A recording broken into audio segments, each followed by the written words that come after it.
What's up, everybody? How's everybody doing on this Monday? It's been crazy here. We got a lot of orders this weekend. I just got my auto ship in.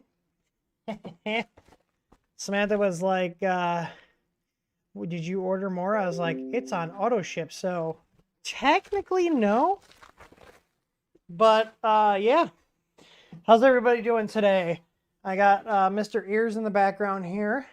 You better be quiet. If you're quiet, you will get a snack at the end. Yeah, Mr. Ears back there. Anyways, so let's see what's going on in chat today. How's everybody doing? I got the giveaway open. I am sad to say the giveaway winner ended up getting an Ender 3 Pro because the seller that listed the ANET A8, they didn't have it even though they said it was in stock. So he got an Ender 3 Pro. I was really looking forward to him getting an ANET and seeing what he thought about it. But you know, what are you gonna do? So I think I'm gonna go for the blue raspberry today, not the melon. So, what's up, Sean? The patio door? Probably, because Samantha's not in there. Oh, okay. Well, So, go to the... yeah, you gotta go potty? Yeah. Yeah. That's nice. You know, I think you're out of bathroom credits for the day. Oh, okay. I might have to short those from tomorrow. Yeah, that's cool. That's cool. Yeah. Let me know. All right. So, anyways, let's see here.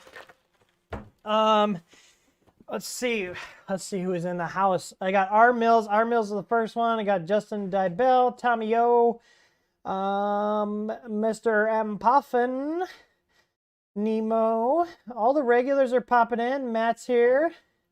Let's see, who else do we got? Oh, Maker Viking. I haven't seen you around these parts in a while. I hope you're doing well. Let's see. Who else? Let's see. Sean's here.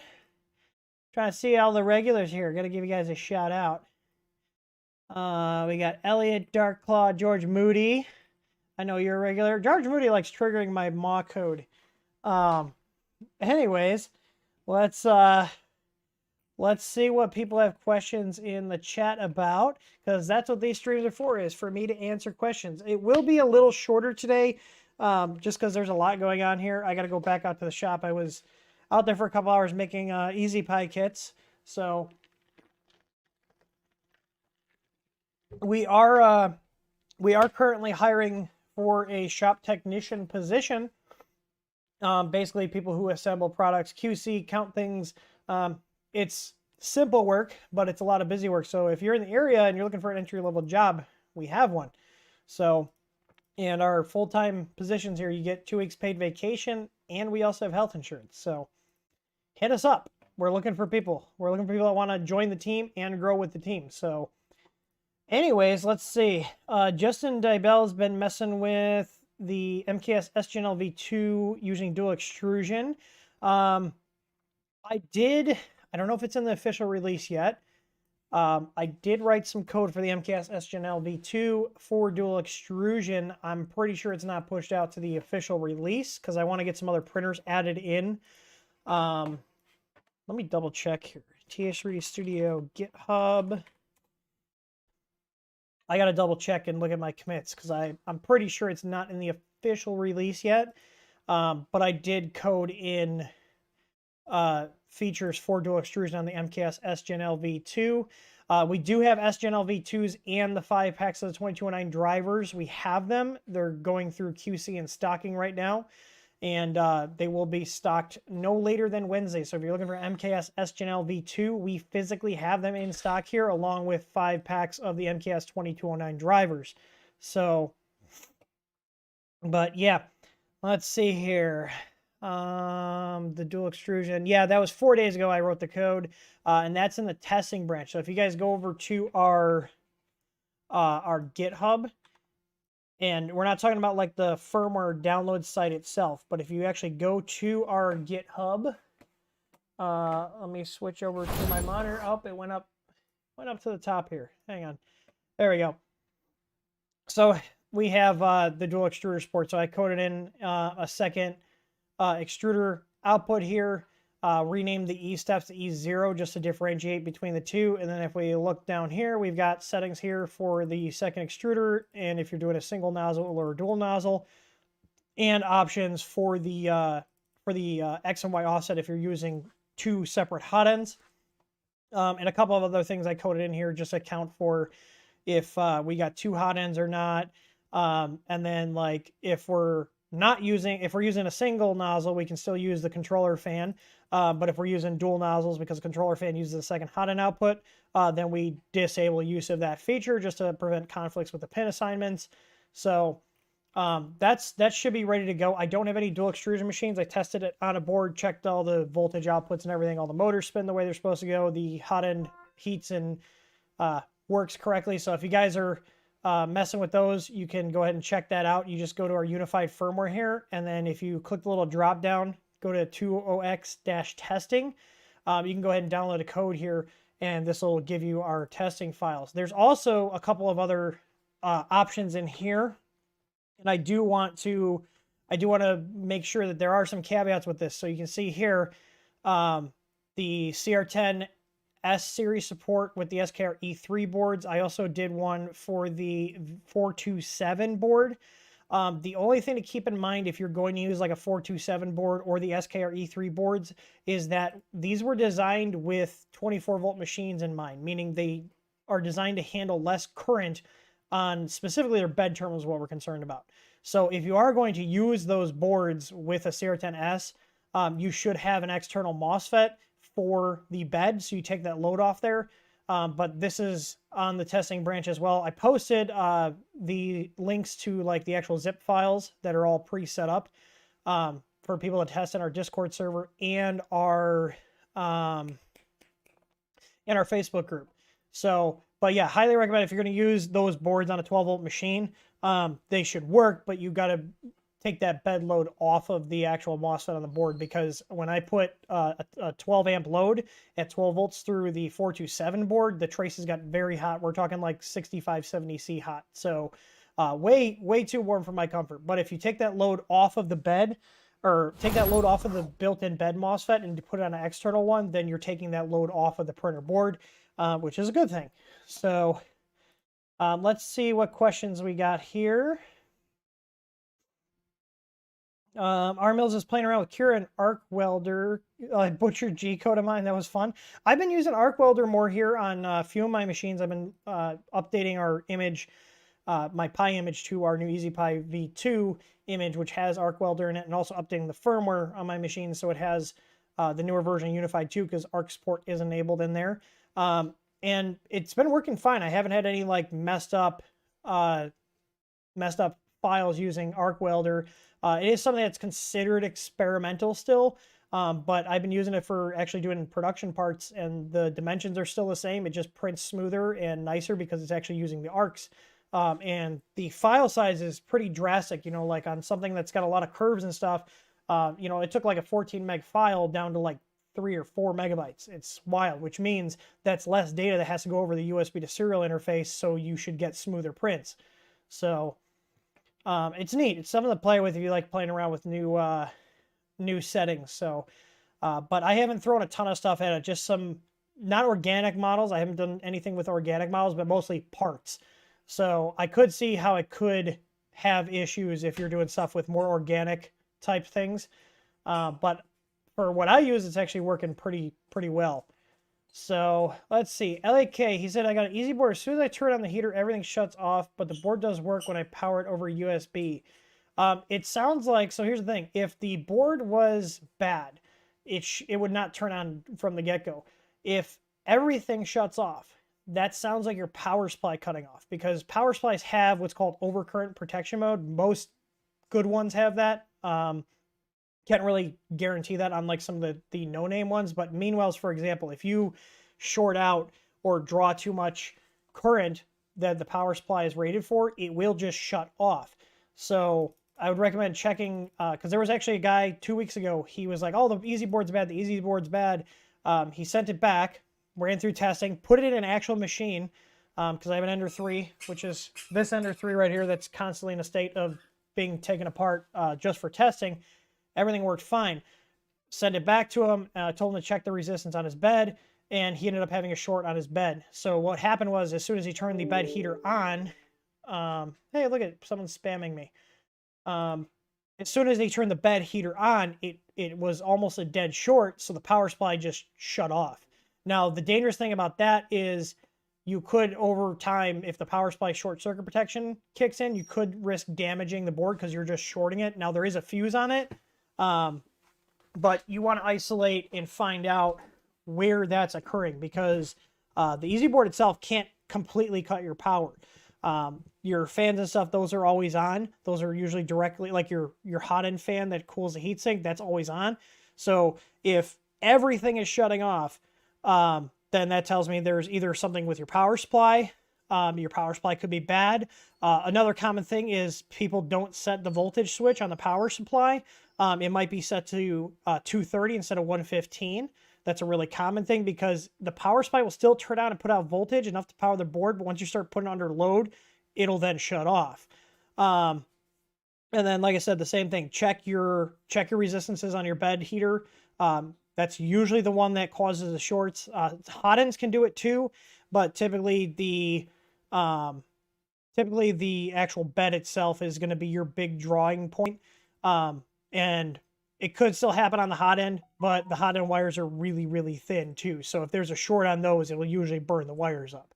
So, but your bed, you're usually running 14, 16 gauge wire, which can actually carry a decent amount of current. So, but either way, if that's still under the warranty, those are warranted for 6 months. Shoot our support team a ticket, and then they'll walk you through the same kind of troubleshooting stuff I just went through. And if it is defective, we'll exchange it. So, but in a case like that, we will get the board back and we'll test it on a machine here. If it works on our machine here, then it's going to be up to you to fix whatever issue is on your printer that's causing the shut off. So just like the last example, where the guy was like, "Oh, it's bad, we got it back," and it works fine. So just make sure you roll that stuff out, because it would suck if it's an issue on your machine that needs to be fixed and you're spending money to send the board back, and then we're shipping it back and you're down all that time, and it just ended up being something on your printer itself. So let's see. Dark Claw is saying, "I'm using MKS Robin nanoboard on my Ender 3 using their MKS firmware. When the bed temp is set to 60 degrees, it's actually 70. I checked it with a thermometer. The PID is on. Should I PID tune the bed?" No, it sounds like they might have the wrong thermistor set, or you might have the wrong thermistor set. The Ender 3 usually uses a number 1 thermistor definition in Marlin. It sounds like if it's about 10 degrees off, they might have it set to number 5, because number 5 is still a 100K thermistor, but the temp table is a little different. And it usually reads lower than it actually is. So I would check and make sure that you're actually using the correct thermistor number. It should be number 1 for the stock Ender 3 bed. So, and also take into consideration too, I don't know what you mean. You said I checked it with a thermometer. You usually want to check it with something like an infrared camera, or mine's in my toolbox. So I did an on-site visit last week. But like one of those the gun style ones, and you need to make sure the emissivity is set to the correct emissivity level.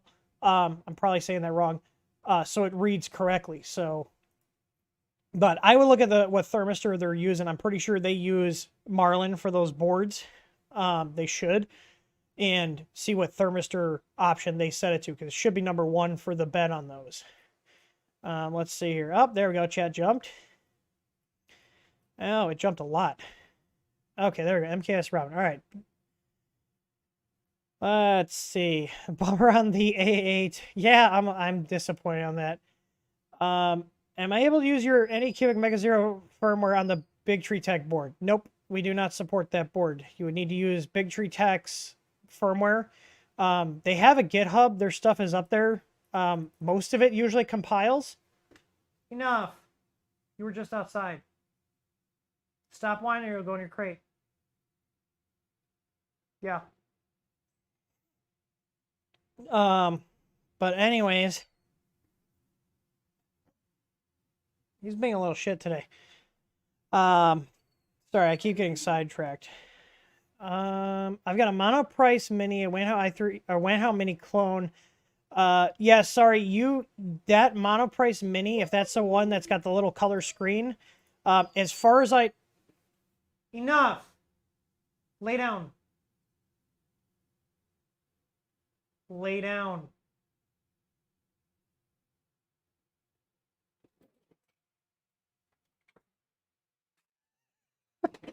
He's such a little shit sometimes. Okay.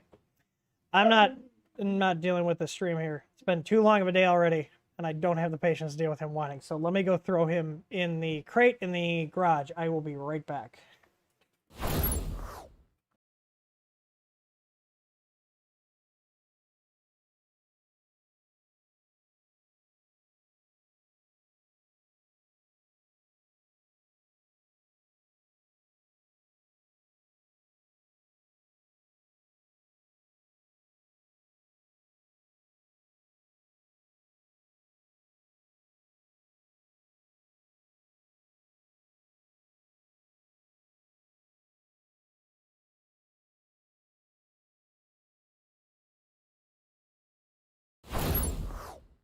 All right, puppy is in his crate, so I don't have to listen to him whine.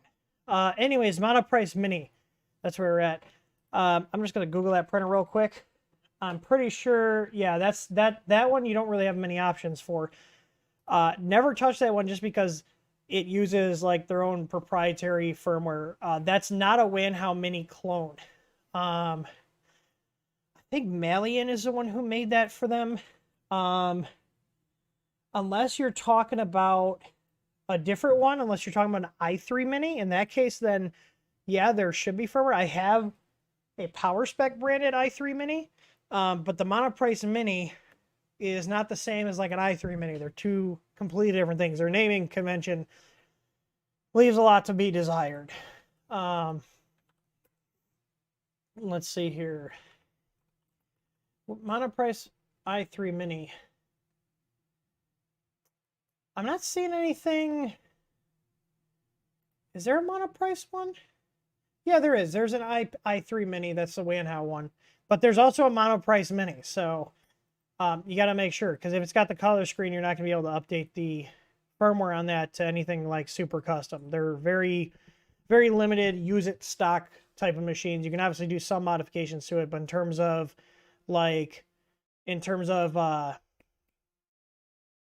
custom firmware and community stuff, it wasn't really much out there for that. So let's see. Ryan Johnson with Easy ABL, Ender 5 Plus. During the bed probe, it doesn't always move up and down. It goes from point to point. What would cause this? Usually what causes that is you probably have super fast probing on, which uses a smaller dive height for the sensor.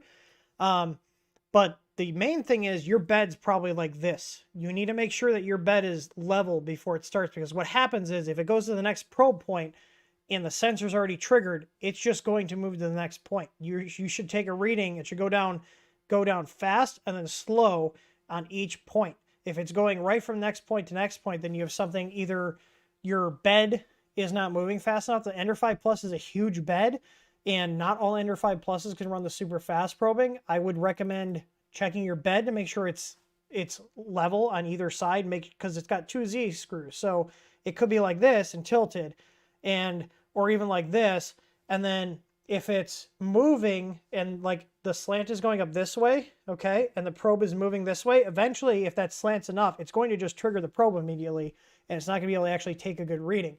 So like on my Ender 5 Plus, once in a while, it doesn't really go out of skew much. I'll go over there and just eyeball the top of the bed to make sure it's at the same height as the little clamps that retain the linear rods, and make sure it's the same on either side. So you want to get your bed as flat as possible. But yeah, if it's not taking readings at each point, then there's something mechanical, or you're running the super fast probe and you should turn that off on that printer. Some printers just can't run it. We did roll out in the last firmware update a less aggressive super fast probe, so it's still faster than normal by a good margin, but we made the dive height a little bit more and made it a little more resilient to if your bed is tilted. But you need to make sure your bed's all as level as possible, and then just let the sensor take care of any sort of like waviness or, you know, slightly out of whack stuff. So sorry about that. Let's see here. All right. Shannon said he's using the Textured Easy Flex 2 Spring Seal plate with Pet G. I followed a recommendation to use Magigo as a release agent, but on larger prints I often get warping still. Any ideas? I have not used Magigo in a long time. I had a sample a while ago, but I'll use the Vision Miner nanopolymer, and you should be running your bed at about 75 to 80 degrees Celsius for Pet G. There is an article, and I will post that, about just in general getting better adhesion or less adhesion. We kind of went over all that stuff here. Let's see. Help if I spelled it correctly. Let's get that link here.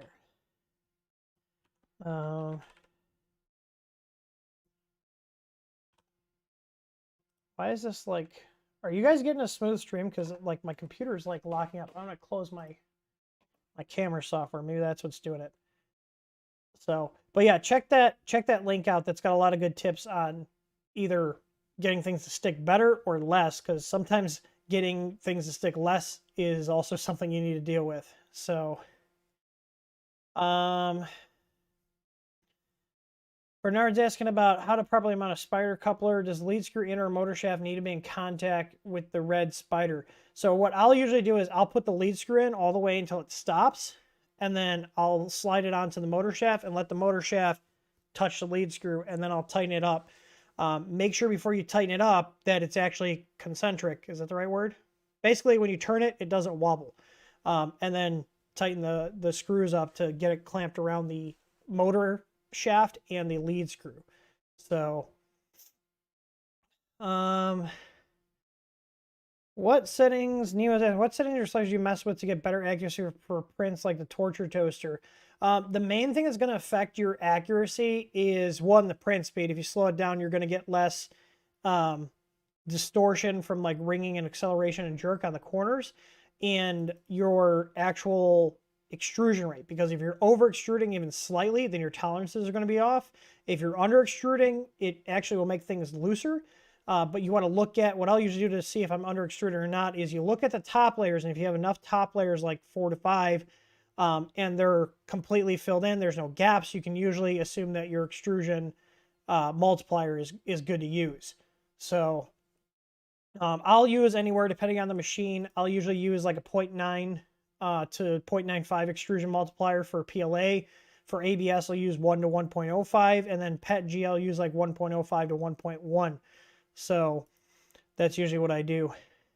Dean Hintz is trying to upgrade his Ender 3 V2, and the firmware for the screen went out upgrade. So if you read the directions, there's actually a note there in the directions that tells you need to use an SD card that's formatted with a 4096 allocation unit size. If you do not have a card that's formatted with that allocation unit size, it will not flash and update the firmware. That's why it's in the directions. So anytime we've had people where the Ender 3 V2 LCD will not take the firmware, it's because they're not doing the correct formatting on the SD card. You actually have to reformat the card to that allocation unit size, which is 4096 bytes. If you have any other allocation unit size, the bootloader on that screen does not take the firmware. So, yeah. Let's see here.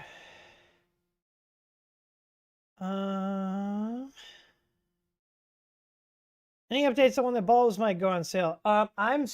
Because of all sorts of business crap and interviewing people, I have not had a chance to actually get firmware done for them.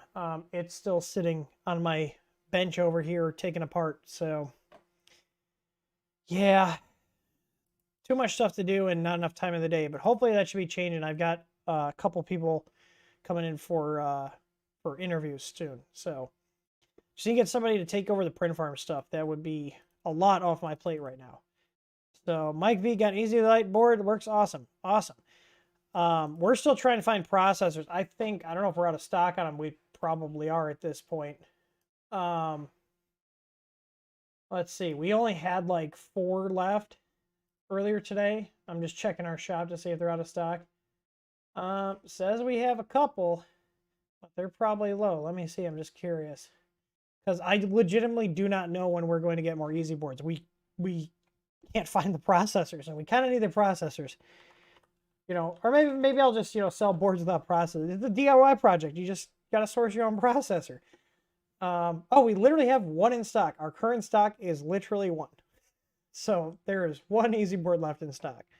And that's it. Let's see.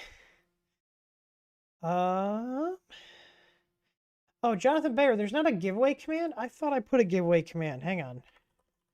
Nightbot. Let's load up Nightbot.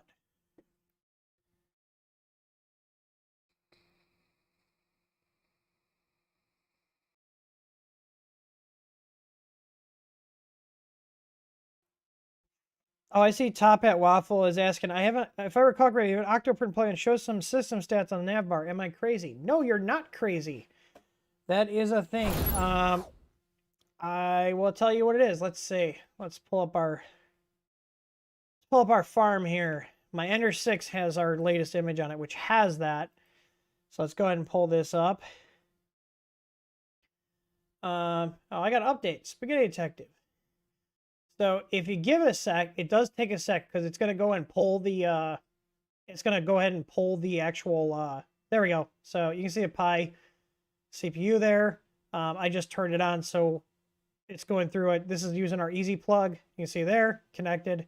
So there's a printer. And yeah, now it shows the Pi CPU and the tool for the tool. So this is your hot end, is your bed. I believe that plugin is like Navbar something. Let's see, third party nav. Yeah, Navbar temperature plugin by Jarek.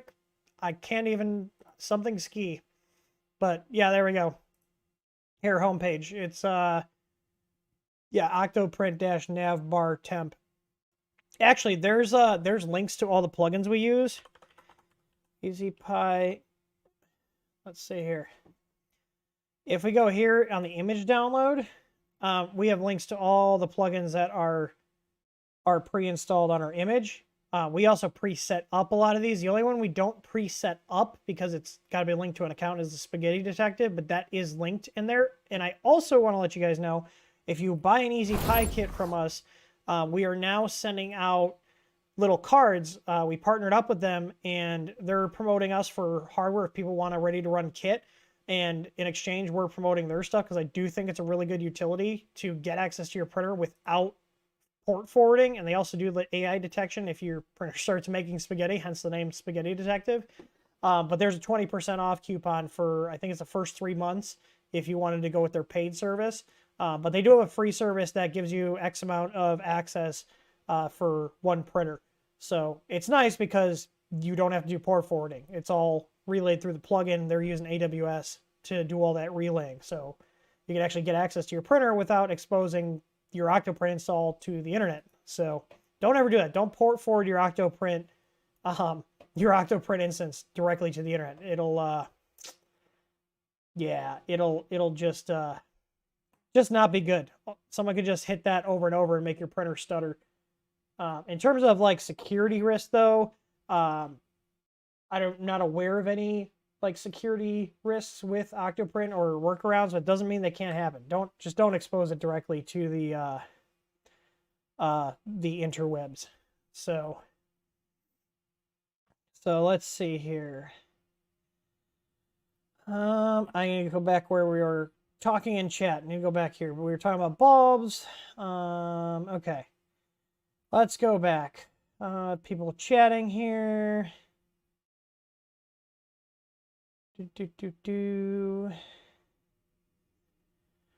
Justin Dybell says, I have your external mousepad on my CR10S bed, but it doesn't go over 100C. without a thermal runaway timeout. Yeah, that bed is really hard to get up to 100C. The best thing you can do would be to replace the wires going to it from, like, I think it's like 14 gauge or 16 gauge I use. I replaced mine with 12 gauge and insulated it. It will hit 100C, but it takes forever. We're talking like 15, 20 minutes. If you want to do like 100C on a CR10 bed, I would highly recommend going with like a Kinovo heater. They make those for the CR10s, and then just control it with a solid state relay. And we do have solid state relays in the shop that work really well. And getting the pad with an SSR or solid state relay will allow you to control it just like your DC bed is currently. But those Kinovo beds, those things put out a ton of heat. Your stock CR10 bed is right around like 200 to 250 watts of heat, whereas the Kinovos, they're like 700. So they're really good. So let's see here.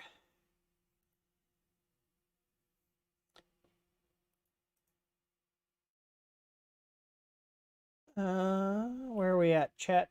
Can like someone tell YouTube to like turn off the chat jumping? I don't even know why chat jumps. Because it doesn't jump until you start scrolling, but then you can scroll right back up. So it's not like it's cutting off the top part of the chat. All right, there we go. Justin's message about the bed. All right, barely made it. He said, just gave new life to a Delta Casa with a Duo 2 Wi-Fi completely first print. Our first printer succeeded. Do you have a recommendation for ball stock? And stock ones aren't great. I'm not actually a big Delta guy, so I couldn't give you an accurate recommendation. Yeah, I mean, anybody in chat have any recommendations for Duet, or not Duet, but Delta parts? I haven't messed with a Delta in probably a year and a half. I had actually more than that, because last time I had a Delta, we were still in Illinois, and it's been over 2 years now. So they're cool. They look awesome when they print, and like you can do fast Z moves and stuff, but I've just more moved over to Core XY and Cartesian machines. So I don't have a single Delta here. So let's see. Alyssa Wynn says, it would be nice if 3D printer boards were designed to only draw power from the power supply instead of powering things from USB on the power supply switched off. Yes, that's how it should be. Our boards do not do that. This is why we actually have a little jumper here to actually set where we're getting our 5-volt from. So this is isolated. So even if you plug a USB in here and this is on the regulator side, it's not going to power up. For when I'm testing these on the bench or just doing firmware updates and stuff, I'll move the jumper over to USB. So you see that jumper, it says USB and reg. And this determines where the 5-volt power is coming from. So the 5-volt regulator is actually not tied together with the USB. And if you guys watched the beginning of the Ender 6 stream I did, it was a later night stream, I showed what happens when it pulls it. So like, let's say your heaters and motors are on and you turn the power off to the printer, but it's plugged in over USB, it's going to surge the USB port because it's going to start pulling power from it. In addition to that, it also, on the big Treetech boards, like the SKR E3s, on the Feistek Cheetahs, and even Creality boards, they will feed that 5-volt back through the regulator and into the rest of the printer. So you shouldn't have that happening. On a properly designed board, that shouldn't happen. Let's see here. David A says, he's got an issue with his CR10. My screen turns on, but is white when on SD, but the screen shows fine through USB. I have it running through the latest TH3 firmware and easy out on it. So if it runs fine through USB, it sounds like your SD card might be going bad. SD cards run on... I'm hoping I'm remembering correctly, the SPI bus, which your LCD also can run on. It really depends on the board. Some boards have multiple buses and they're on separate ones. But I've seen corrupt SD cards or failing or fake SD cards, ones that are not working 100% or what they say they are, cause a lot of weird issues with printers. So I would recommend trying a completely different SD card. Try to stick to something in like the 2 to 8 gig range. You don't want to... sometimes the boards are really picky with 32. As far as I know, with Marlin, 32 gigs seems to be the max that it supports, and it has to be FAT or FAT32 formatted.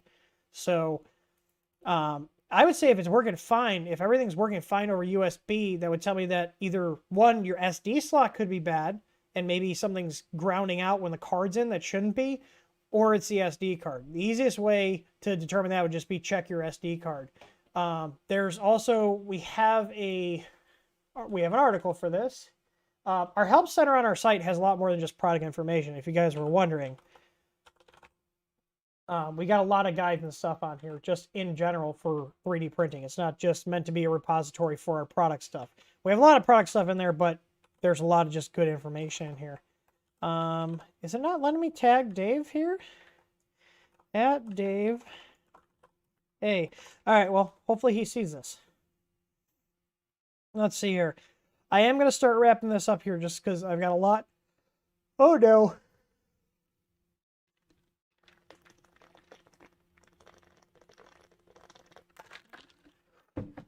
Got a lot of stuff to do today. I got a bunch of calls to make before it gets too late. So anyways, I'm just going to scroll through here and see if there's anything quick. Lala's asking, which thermistors do you recommend for a V6 300C max temp? I'm told that Slice Engineering has some. Can you guys confirm? I think they have a 350C, or is it even higher than that? Is it 450? That works with the E3D. It's like a cartridge style. Or is it only for their mosquitoes? I'm trying to think. There are some like 100K thermistors I've seen advertised from like Chinese sellers that are good up to 350C, but I haven't used any of them. The thing is, if they're the same 100K thermistors that are like what we use, then I don't see how I don't see how they can be doing that unless they're just saying it does it and they hope it, you know, they get one that works up to that. But most of the standard thermistors, you're going to be at like 290 for your max temp. All the ones that we have with our hot ends, the ones we sell separately, those are 290 max temp, which covers most of your materials. I don't have any materials that we print past like 260. So like look and see if you actually need 300C max temp, because basically once you push past that 290 threshold, you're going to have to buy a more expensive hot end and a more expensive thermistor just to get up into the higher temp stuff. So if you have materials that, you know, you are printing that need that, also know that they also usually need an enclosure. So you're going to be spending a lot of money just to get past that. So if you don't need to go, you know, past like 290 or in, you know, I leave a little headroom. So let's say 280. If the max on the thermistor is 290, let's stay around 280, just to have some wiggle room. I would recommend just sticking with a standard hot end with a standard thermistor, unless you actually need to go that high. And in that case, I'd probably be looking at stuff from Slice Engineering, like their Copperhead or their Mosquito. Those guys are really good for high temp hot ends. So I'm just checking really quick here. Anything else? Does the modified super fast probe work on the Ender 6 when super fast probing, when the old one didn't? I haven't tested on that. The model is escaping me, but I had another machine here that I was doing testing on, and that's what led me to start tweaking. Oh, my Ender 3. My Ender 3 Pro was getting weird with the super fast probing after I did an update, so it was doing the same thing the Ender 6 was, where it just stopped probing with super fast probing. I think I got to do some maintenance on there. That machine's been running for like 2 years, and some of the V-slot wheels are starting to get kind of crunchy. But anyways, yeah, that's what I tuned it on. I haven't updated the firmware on my Ender 6 since I did the video, because it's been printing. So I've actually I'm on 4, maybe 5 rolls of filament through that thing already. So still a decent machine. I'm waiting to see what breaks on it. I have been using it for printing and using it as like one of my go-to machines just to get time on it. So I'm going to turn that off because its fans are very loud. So let's see here. Rising Phoenix is asking about, he wants to print a full-size R2D2, which needs a 450 by 450 bed. Any reliable printer besides the S5? That's basically what people do, is they get a CR10 S5. The CR10 S5 is a decent machine. There was a guy in our Discord server in I think the deals and for sale section that was selling an S5. I think he was in Seattle. But because I was kind of curious, I was like, if he's local or within a couple hours, I might pick it up. My biggest machine here is my AlphaWise U10, which is 400 by 400 by 500. But I mean, really, in that size with the 500 by 500 by 500, the CR10S5 is probably gonna be your best bet. You're gonna have to put a Kinova heater on there because the stock bed heater is terrible on those. But there's not much in that size range, especially in that price range. You know, the CR10S5, you're at 1,000 or less for those. So, you know, there's not too many options for that without going up into the $2, $3, $4, $5,000 range. So, you know, versus get a CR10S5, you know, you're gonna put like $300-400 in it. You'll probably be around the, you know, 1,300, 1,400 price depending on what you paid for the printer. But then you have something that can do high temps on the bed, or even just 60 degrees Celsius on the whole bed. The thing with the S5, and that's the CR10 S5 or the CR10S S5, those both have the same, it's a 508 bed, but the heater is actually, it's actually the CR10, the original CR10 bed, the 310 by 310 bed, bolted to the bottom of the 508 plate. So you are only getting 300 by 300 roughly of heating, and it kind of spreads out a little bit. It's not going to go all the way out to the bed. My opinion is if you're doing a CR10S5, if you need the build volume, they are a good machine to build on, but you should be getting a Kinova heater. If you're ordering a CR10S5, you should just order a Kinova heating pad right out of the gate, because the stock bed heater is basically useless because it's so tiny. Do I have, oh, I was like, do I have my live stuff up? Is it not displaying? Something happened. My live stuff didn't pop up. That's the live stuff. Livestream sources. That's Ask Tim. Wait. Wait, did I? Oh no. Do you know what happened? I moved it. Wait. Oh, hang on. That's what I did. I moved it. That's a Discord viewer count. Okay. That's why it's not working, because I accidentally removed it. I was like, what the hell? Forgot to lock that in OBS here, apparently. So, anyways, I'm going to wrap this up in a sec here. Let me just see if there's any other quick questions here. Josiah said, tried unified firmware, tried unified 2 firmware. Okay. Tried unified 2 firmware, tried flashing many times on my 5 Plus with your guys' LCD. No matter what I tried, I got homing issues. Do you have homing issues, or are you not used to how the printer's set up? Because you should watch this video here, because Creality does not set that printer up correctly in terms of which direction it homes. They did some fudging with motor directions and homing locations to get it to work, but your prints actually come out backwards on the bed with the stock firmware. So I have a link for you that will, and it's actually, I think I did the video with the Ender 5 Plus here.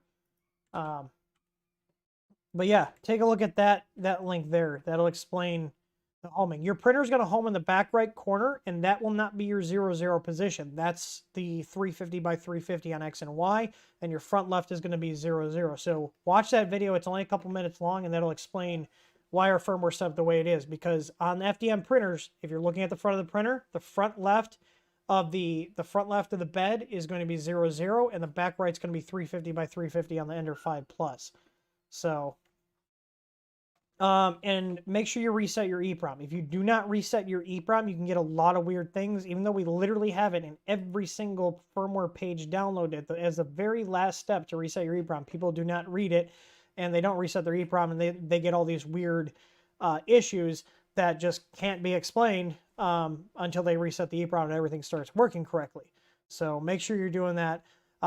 If you're probably compiling with VS Code, make sure everything's up to date. Your extensions, turn your antivirus off. I've seen like Avast has interrupted VS Code compiles, and it'll compile, but then the firmware just comes out weird. I can't really explain it, but things don't work correctly. And disabling the AV and then recompiling, re-uploading, everything works fine. So, and make sure you have a make sure you have a working internet connection too, because a lot of times what will happen is if you have an outdated library on your computer for VS Code and for some reason it can't hit, usually it's GitHub to pull down the latest libraries, which is what we test everything with, you'll get weird results because it's using an outdated library for like your LCD or your steppers, that kind of stuff. So anyways, any other quick questions here? Kevin Desson is within reason. Slow is better for ABL. Is this the case with the easy ABL? No. If your printer can do the faster speeds, and by faster speeds I mean like 15 millimeters a second, that's really the main limitation with our probe, anyways. Is the physical, not a limitation with our probe, but the physical machine it's on. If your machine can move your z-axis reliably at 15 millimeters a second, you can use the super fast probe option in our firmware, which will make it run a lot faster. But the standard probing speeds are usually anywhere from 4 to 8. Most BL Touch users, they'll stick right around the 4 millimeters a second just because it's got there's a pin that's got to move and retract and stow and deploy and all that stuff. Our standard speed for the Easy ABL, the Pro, and the really old ones that we used to sell, we run those at 8 millimeters a second. That's a good middle ground. It works with the old probes, it works with the new probes, and most importantly, most machines, almost every single machine, will work with what we call our fast probing, which is 8 millimeters a second speed. The super fast probing bumps it up from 8 millimeters a second to 15. So like on the Ender 6, because of how the bed's set up, it just can't reliably move at 15 millimeters a second to get accurate probing. So I can't run it on there. I think it's a combination of how the bed is and that they're using the trinamic drivers in the stealth chop mode. Because what I would do if I had control over the drivers is I would probably disable stealth chop and put in spread cycle and see if it works. Because then if it does work, that means I probably need to up my VREF on the Z, or just leave it in spread cycle mode. So why is PETG so hard to print? PETG is not easy to print. I have many PETG benchies over here. PETG, couple of things. PETG can pick up moisture, I've noticed. So try drying the filament. I got much less stringing by drying my filament. There's actually a article in our website, and I will link that. If you just go to our help center, which is the support.th3dstudio.com address, and just type drying, there's a whole write-up on storing the filament, drying the filament, a couple food dehydrators that we use here. I've got a larger one here in my garage that I use for my filament that I dry. Out in the shop, we've got a round one because we don't dry too much filament out there. We use PLA and ABS, and those don't typically tend to pick up moisture, at least in the time span that the rolls exist in our print farm. Because once a roll goes on the machine, it usually gets eaten through in about a week at most. So, but anyways, there's drying times in that article, links to 2 dehydrators that we physically have here, that we use here. They've been pretty good. The one we've had for like 2 years, and it's in the print farm, people beat it up. It's a more simple one. It's like a $50 unit, and then I've got a $150 unit that holds 6 rolls that I just got a couple weeks ago, and that's in the garage here. And I really like that larger unit. It's a little more expensive, but I like that you do not have to modify it. You can literally just unbox it, take it out. You don't put the food trays in. You just throw your filament in there, set the temperature, set the timer, and go. So, but here's an example. I don't know if you guys see this. This is where I keep my TPU. So there's a link to these. If you guys want to look, you can probably find them somewhere. These are sealed containers. And if you notice here, I've got my filament in here, and these are color indicating desiccant bags. So I actually got, and the bag is still here. So these little things that people like to buy for weddings, these organza bags.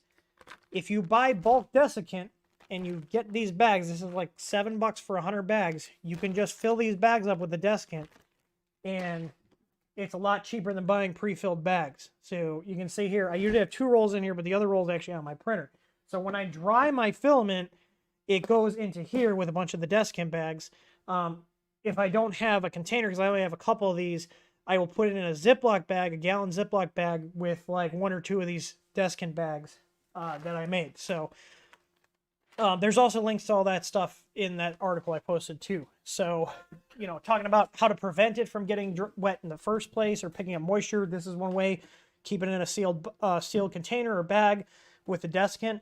And like I said, what's nice is you can see these are blue. I can look at this and know that these are still able to absorb moisture because they're blue. These turn like a purplish pink when they need to be recharged. And what's nice is once they turn purplish pink, I throw them in the dehydrator with whatever filament I'm drying, and it recharges them, and they're able to pick up more moisture. So this is you buy it one time, like the desiccant in the bags, and you can reuse it over and over and over again. So, but anyways, I do have to get back to work here. I have a couple of people I need to call for job applications, but I'm sorry if I didn't get to everybody's questions. Mondays are a little crazy, which is why we do this later in the day. I hope you guys learned something. I hope you guys had fun. And as always, happy printing. I'll talk to you guys on the next one, and we'll have another one of these at 2 p.m. on Wednesday. So I'll see you guys then. And I will show this. This came in, so you guys can stop asking me about it. I have to get this scheduled, but we have one now. So, there we go. I bought one. Anyways, I'll talk to you guys later. And as always, happy printing.